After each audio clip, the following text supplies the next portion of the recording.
Hi, Goddess of Love here.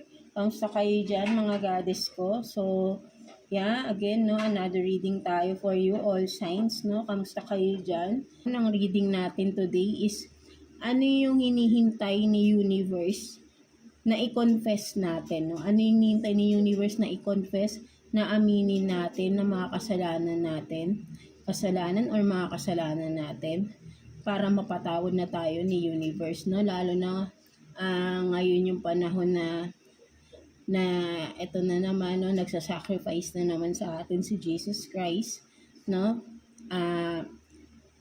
Siya na naman yung magbabayad ng mga kasalanan natin, no? So ano yung mga kailangan nating i-confess, hinihintay ni universe sa atin na i-confess natin, aminin natin na mga kasalanan natin sa sarili natin, sa kapwa natin, no? At para mapatawad na tayo, no, ni universe, ng ating source, no, kung sino man yung tinuturing ninyong God, right?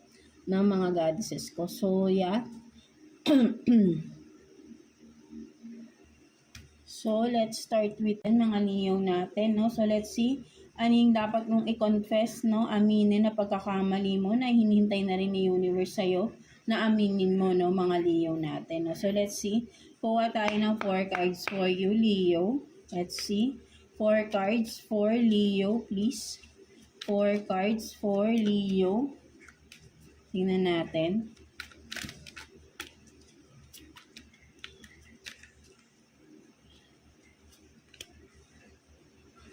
Ano yung mga dapat ninyong aminin na pagkakamali ninyo, mga Leo? So you have this 3 of Pentacles in reverse, Queen of Pentacles, 7 of Cups in reverse, the Magician in reverse. Ang nakikita ko rito, Leo, no, na-involve ka ba sa third party situation, mga Leo natin, no? So ayun ang nakikita ko rito, no. Yeah, nagkaroon ka kasi ng mga options dito, no, for some of you, at na-betray mo ang isang person, no, mga Leo natin. So ayun yung nakikita ko rito, no. And with the Magician in reverse, pinipilit mong itago tong sekreto na to na nagawa mo sa person mo, no, na hindi niya nalalaman, no. Siguro patuloy pa rin yung relationship ninyo ng person na ito, Leo, no, pero hindi niya alam na binetray or nag-cheat ka sa kanya, no, sa past or recently lang, no, for some of you, no.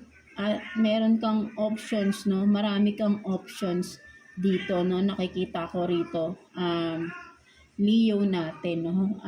Pero meron kang particular specific person na karelasyon mo, pero meron ka pa rin mga options, no, mga Leo natin. So ayun yung nakikita ko rito, no. So let's see, kuha tayo ng 1 card here for you, advice ni universe sa'yo, mga Leo natin. Let's see, no, kuha tayo ng 1 card for Leo, advice ni universe. So you have these rituals, no, steady yourself with a simple rituals, do the dishes world, no, mas na sorry.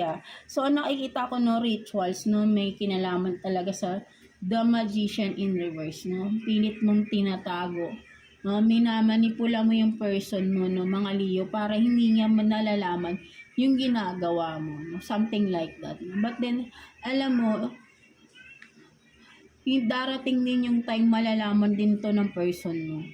So maybe this time, no, ay itigilan mo na. Kung mahal mo yung person mo, itigilan mo na to. Pero kung naglalaro ka pa lang din, maybe dapat hiwalayan mo na yung person mo. Kawawa naman siya. Right? No, pinipilit mo, no, minamanipula mo yung person mo para hindi niya malaman yung sikreto mo. No, something like that. Pero si universe, alam niya anong ginagawa mo. So maybe ito yung time para aminin mo na yan, na may pagkakamali, may nagkamali ka sa person mo. Right? Mga Leo natin. Kahit sabihin natin hindi niya nalalaman yan, may mali ka pa rin kasi nang-cheat ka sa person mo, no? Something like that. So, ayun yung nakikita ko. For some of you, pineperahan mo pa. Pinakikita ko, pineperahan mo pa yung person mo. That's why hindi mo siya iniiwan, no? Ginagamit mo yung person mo. Yun pa yung isa sa nakikita ko rito. Mga Leo natin, no? So, yeah. Alam mo na yung dapat mong gawin, no? Alam mo yung dapat mong i-confess dito. Mga Leo natin. So, yeah. That's it for you, Leo, no? Kung sino lang yung makaresonate sa inyo, mga Leo natin. So, yeah. God bless you all and thank you for watching, Leo.